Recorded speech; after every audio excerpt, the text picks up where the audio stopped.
Hello everyone, I am Subhasis Ghosh, a third year engineering undergrad student from Electronics and Communication Engineering Department of Kochbiar Government Engineering College. I will explain the topic reception and performance of amplitude modulated signal. Starting with the introduction of amplitude modulation. Let's see. What is amplitude modulation or what is AM? Amplitude modulation or AM is modulation of a wave by varying its amplitude, used especially as a means of broadcasting an audio signal by combining it with a radio carrier wave. Then what is amplitude demodulation? It is a reverse process of amplitude modulation. Basic understanding of the terminology commonly used to describe radio receivers and their characteristics. Then followed by graphical representation of amplitude modulation. We have an information signal, a carrier signal, and then the modulated signal or AM signal.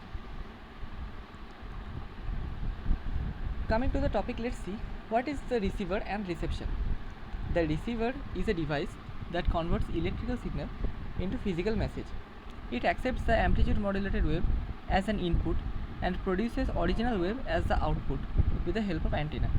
The sixth stage is that of the reception, and during this stage the receiver gets the message and tries to make proper sense of it. The receiver is also the last member which is involved in the chain of encoding, transfer of information and reception. As we are discussing about receiver, then see what are the requirements of a receiver. AM receiver receives AM wave and demodulates it by using the envelope detector. Similarly, FM receiver receives FM wave, that is frequency modulated wave, and demodulates it by using the frequency discrimination method. Following are requirements of both AM and FM receiver. The requirements are: it should be cost effective, it should receive the corresponding modulated waves, the receiver should be able to tune and amplify the desired station, it should have an ability to reject the unwanted stations. Demodulation has to be done to all the station signals, irrespective of the carrier signal frequency. For these requirements to be fulfilled, the tuner circuit and the mixer circuit should be very effective. The procedure of RF mixing is an interesting phenomenon.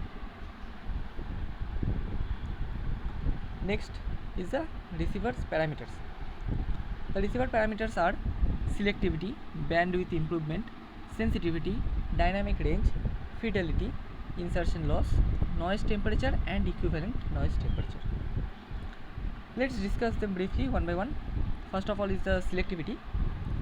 It is used to measure the ability of the receiver to accept a given band of frequencies and reject all others. Way to describe selectivity is to simply give the bandwidth of the receiver at the -3 decibel points, not necessarily a good means of determining how well the receiver will reject unwanted frequencies.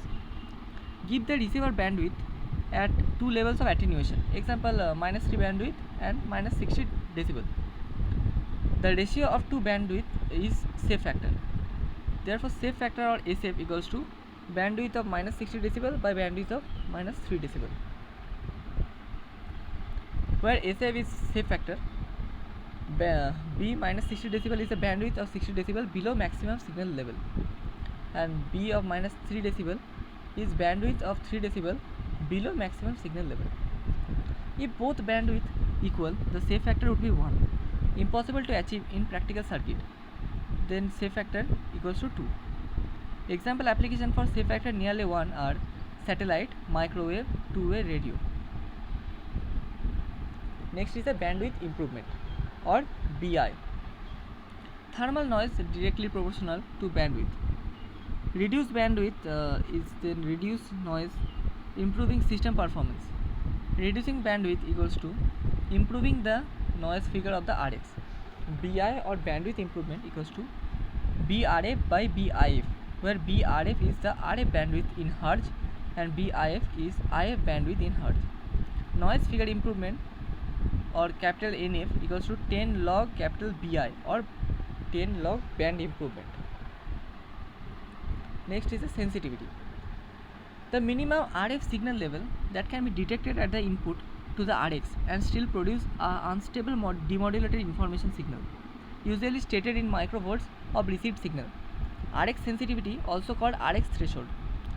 It depends on the noise power present at the input to the RX noise figure, AM detector sensitivity, BI factor of the RX or band improvement factor of the RX. To improve reduce the noise level, that is reducing the temperature or RX bandwidth or RX noise figure.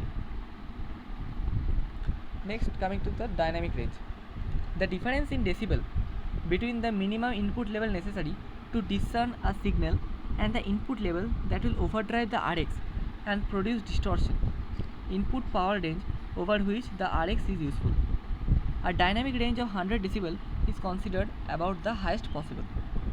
A low dynamic range can cause a desensitizing of the RF amplifiers and result in severe intermodulation distortion of the weaker input signal.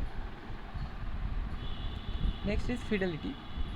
It is a measure of ability of a communication system to produce an exact replica of the original source information. Forms of distortion that can deteriorate the fidelity of a communication system are amplitude, frequency, and phase. There is the insertion loss or IL. IL is a parameter associated with the frequencies that fall within the passband of a filter. The ratio of the power transferred to a load with a filter in the circuit to the power transferred to a load without the filter is IL in decibel or insertion loss in decibels equals to 10 log P out by P in, or that is power out by power in. Next and last parameter is the noise temperature and equivalent noise temperature. Thermal noise directly proportional to the temperature that can be expressed in degrees, watts or volt. Environmental temperature T in Kelvin. Therefore, capital T equals to capital N by capital K capital B, where capital N equals to noise power in watts.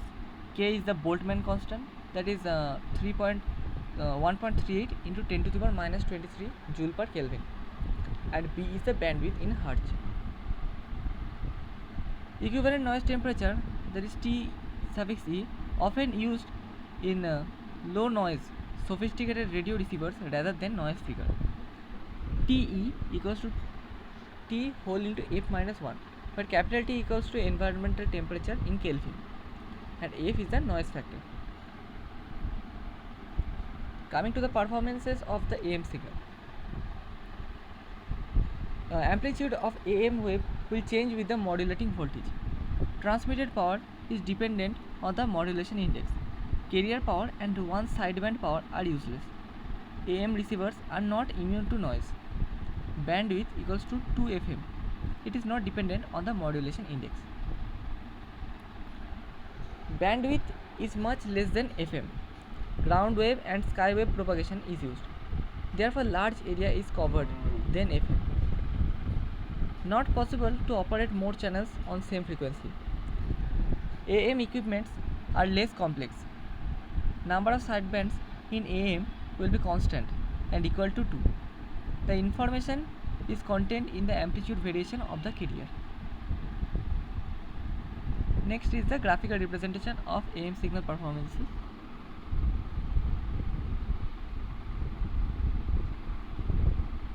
Coming to the advantages of AM signal. The cost of amplitude modulation is low. Amplitude modulated signals are reflected by the earth from the ionosphere layer. Thus they travel a long distance and cover a wider area. Required carrier frequency is low. It requires a simple transmitter and receiver. Thus transmission and reception of an audio signal are less cumbersome. Demodulation of amplitude modulated signal is less complex due to the use of a circuit having few components. Followed by disadvantages of the AM signal are: amplitude modulated signals are highly susceptible to peripheral noises. Receivers of these signals find it difficult to distinguish between noises and signals. Thus, the quality of the audio signal is of poor standard. If the amplitude modulated signal is weak, the receiver requires a complex arrangement. Amplitude modulation is less efficient in terms of bandwidth usage. The bandwidth of the modulated signal is twice the frequency of the signal wave. Amplitude modulation is also less efficient in terms of power usage. Only the power in the sidebands is used. Last is the applications of AM signal. AM radio broadcasting. Commercial AM radio broadcasting utilizes the frequency band of 535 to 1605 kHz for transmission, voice and music. Carrier frequency allocation range from 540 to 1600 kHz with 10 kHz spacing. Radio stations employ conventional AM for signal transmission to reduce the cost of implementing the RX. Used super heterodyne RX. Every AM radio signal is converted to a common IF frequency of 445 kHz. That's all for today's topic. Thank you.